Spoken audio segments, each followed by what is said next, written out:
मुक्ति के विषय में यदि किसी महापुरुष ने ठोस विचार रखे हैं, बताया है आत्मा क्या है, कैसे मुक्त होती है, क्या हमेशा मुक्त रहती है, कैसे आती है, कैसे जाती है, तो निश्चित ही ऐसे ठोस विचार स्वामी दयानंद सरस्वती जी ने रखे हैं। सभी बातों को पीछे छोड़कर वेदों को आधार बनाकर उन्होंने मुक्ति विषय में बहुत ही सुंदर विचार प्रस्तुत किए हैं। स्वागत करता हूं दोस्तों मैं अपने YouTube चैनल में। स्वामी दयानंद जी कहते हैं मुक्ति किसको प्राप्त नहीं होगी। निश्चित ही जो अधर्मी है, अज्ञानी है, ऐसा जीव है जो फंसा हुआ है अज्ञान के अंधेरों में, उसे मुक्ति नहीं मिलेगी। अगर तुझ में जीव में अर्थात ब्रह्म तत्व भी है तब भी मुक्ति नहीं मिलेगी, क्योंकि तुझे वैसी साधना करनी पड़ेगी। क्या तू वैसी साधना करता है? लेकिन कुछ लोगों के विचारों अनुसार जब यह पूछा गया जीव ब्रह्मा का ही तो प्रतिबिंब है, तो ब्रह्मा में ही लीन हो जाएगा। इस पर करारा प्रहार करते हुए स्वामी जी कहते हैं तू मूर्ख है। अगर तू कोई प्रयत्न ही नहीं करेगा तो तू ब्रह्मा में लीन कैसे हो जाएगा। ब्रह्मा निराकार है, सर्वव्यापक है। तू निश्चित ही उसका प्रतिबिंब हो सकता है, लेकिन ये बालकपन की बातें छोड़ दे। वैसा कुछ नहीं होगा, तुझे उसके लिए प्रयत्न करना पड़ेगा। पूछा गया कि क्या फिर अंदर ब्रह्मा नहीं होता? निश्चित ही ब्रह्मा होता है। इसमें स्वामी दयानंद जी साफ तौर पर कहते हैं ब्रह्म तो होता है। आगे बढ़ते हैं स्वामी दयानंद जी अपने और विचार रखते हैं, मुक्त विचार रखते हैं मुक्ति के विषय में कि मुक्ति किसको कहते हैं। निश्चित ही मनुष्य जिससे तू छुटकारा चाहता है वही तो मुक्ति है, अर्थात दुखों से छुटकारा। और जब तक तू इस संसार में लिप्त है तो मुक्ति संभव नहीं। अगर दुखों से छूट पाए तो निश्चित ही ब्रह्म में निवास करोगे। मुक्ति के बारे में सर्वोत्तम क्या कैसे कार्य हैं जो हमें करने चाहिए, उस विचार को प्रस्तुत करते हुए स्वामी दयानंद जी कहते हैं निश्चित ही परमेश्वर की आज्ञा पालने, अधर्म, अविज्ञा, कुसंस्कार, बुरे व्यसन ये सभी छोड़ देने होंगे। सत्य भाषण अपनाने होंगे। परोपकार, विद्या, पक्षपात रहित जीवन अपनाना होगा। न्याय करना होगा। धर्म की वृद्धि करनी होगी। यह सभी प्रकार हैं परमेश्वर की स्तुति, प्रार्थना और उपासना के। अर्थात योगाभ्यास करो, विद्या पढ़ने, पढ़ाने और धर्म से पुरुषार्थ पर ज्ञान की उन्नति करो। वह साधन है और ये इस तरह के नियम हैं जिससे तू परम धाम को सिद्ध करेगा।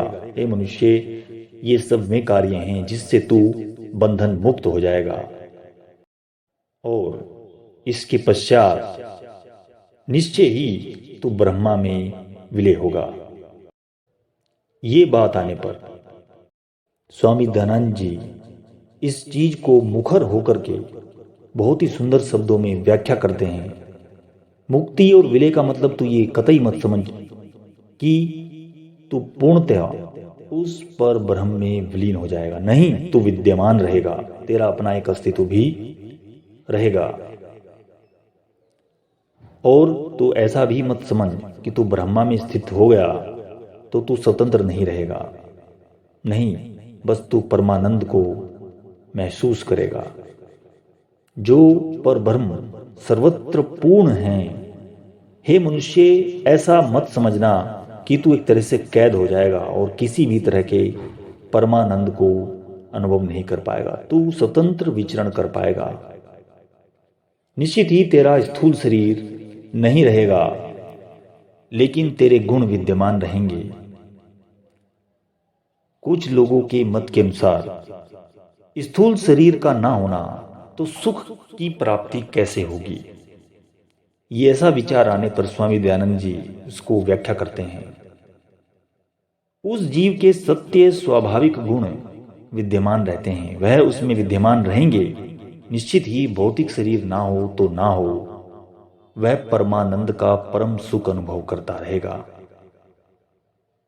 ऐसे मूर्ख व्यक्ति भी होते हैं जो अपने भौतिक सुख शरीरों में ही, भोग विलास में ही खोए रहते हैं और उसी को सच्चा सुख मानते हैं।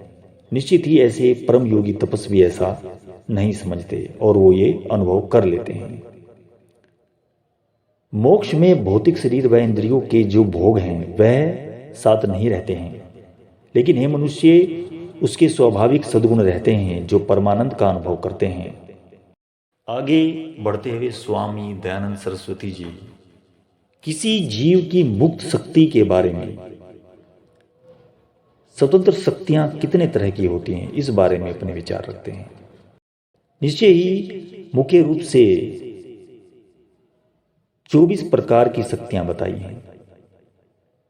बल, पराक्रम, आकर्षण, प्रेरणा, गति, भीषण, विवेचन, क्रिया, उत्साह, स्मरण, निश्चय करने की शक्ति, कोई भी इच्छा पूर्ति करने की शक्ति, प्रेम करने की शक्ति, द्वेष करना, सहयोग करना, विभाग करना, संयोजन करना, विभाजन करना, श्रवण, स्पर्श, दर्शन, स्वादन और गंध का भी इसमें शामिल किया गया है।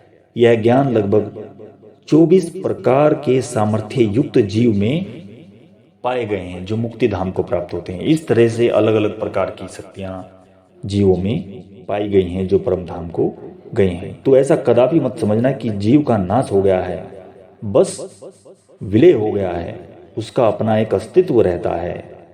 और हे मनुष्य, आगे सुन, एक बार जीव परम मुक्ति धाम पा लिया, फिर वह कभी नहीं लौटता ऐसा भी मत समझ। तू लौटेगा। एक ऐसी समयावधि, एक निश्चित अवधि ऐसी आएगी जब तू वापस लौटेगा।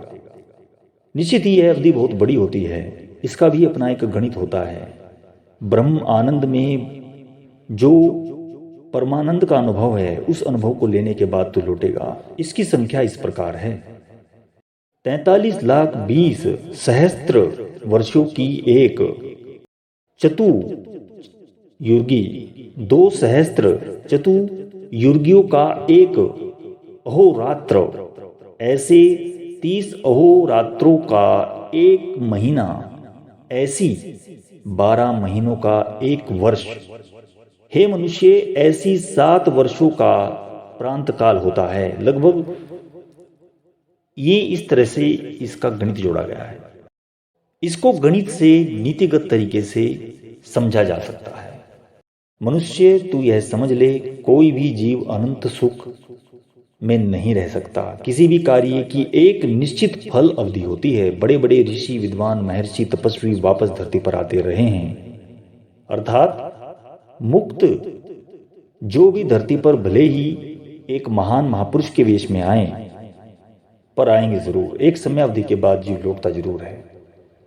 ऐसा नहीं है कि वो हमेशा के लिए मुक्त हो गया, एक अवधि के बाद आएगा जरूर। आगे स्वामी जी क्लियर करते हुए कहते हैं, अगर तू वहीं पर रहता रहेगा तो प्रबल संभावना है कि उस अनंत ईश्वर में डूब जाएगा और तेरा अस्तित्व ही नाश हो जाएगा।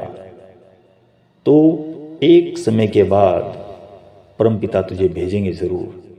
आगे स्वामी जी कहते हैं, तो मुक्ति धाम के फायदे और नुकसान के बारे में जब पूछा गया तो इसका फायदा ही क्या है, मुक्ति धाम प्राप्त कर लेने का फायदा ही क्या जब वापस ही आना है। तो हे मनुष्य, एक निरंतर प्रक्रिया से, एक लंबी प्रक्रिया से तू छूट जाएगा, क्योंकि जब तक 36 लाख बार उत्पत्ति और प्रलय का जितना समय होता है, उतना समय तुझे मिलेगा उस परम धाम में रहने का।